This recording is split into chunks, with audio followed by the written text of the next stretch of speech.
Hey guys, Scott here. Just a really quick video, very simple solution for tunneling in this game. It would be very, very quick to add, and I think that's the best kind of suggestions to make because they're actually realistic of something that devs might actually do. Okay, so all we have to do is take that 5 second, base kit borrowed time effect we have for those who don't know. When you unhook somebody, you get endurance and haste for 5 seconds, meaning you can tank a hit and you move faster during that time. Everyone gets that for free. And borrowed time, the perk, basically amplifies that already existing effect. The whole reason they did this is because they want to have anti-tunneling be sort of like a base mechanic, not just slap perks on it. And I don't think they went far enough. So the 5 second window, I'm sure if you've noticed, if you don't have off the record or borrowed time or something like that, it's usually not far enough to really get anywhere.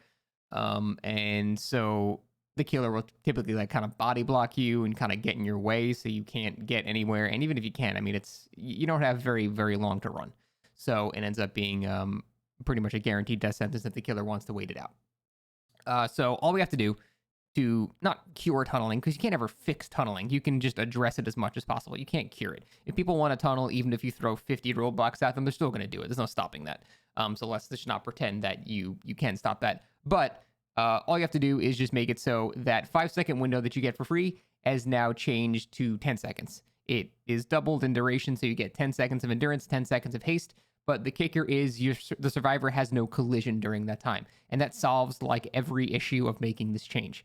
So the first thing it solves is killers trying to body block you so you can't get to a loop in time. So this makes it so you can just walk through the killer and get to your loop. So if they really want to tunnel you, they're going to have to chase you more and more, which I think is how it should be. Because like I said, if somebody really does want to tunnel you and make you die, at least make them throw the match to do it.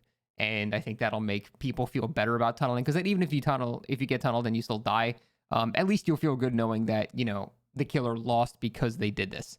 So that's a saving grace. Now, on the flip side, if you remove collision, it also makes it so survivors can't abuse the fact that they have much longer endurance and haste by body blocking for the unhooker. Because I'm sure if you've noticed, sometimes the survivors will immediately get unhooked and then try to take a hit for the person that unhooked him. This is especially common with things like borrowed time and off the record. And this would make it so that you can't do that because you have no collision to begin with. So it solves that issue as well. And finally, you would make it disabled entirely by conspicuous action. So if you try to get off the hook and then just start healing yourself in the killer's face, obviously you're not being tunneled anymore and it would be disabled. That's it. I think that's all you have to do. Maybe you can rebuff Decisive Strike up to 5 seconds again. I frankly don't know why they nerfed it to 3 seconds. It's basically useless now. Disabling an end game, I think, was all they needed to do there. But I think this kind of base kit change is something that's pretty simple and it can't really be abused in either way. So it ends up just working really well. I think that would be a pretty good suggestion. I'm curious to hear what you guys think about it. It seems like really simple to implement too. That's pretty much it. Thanks for watching.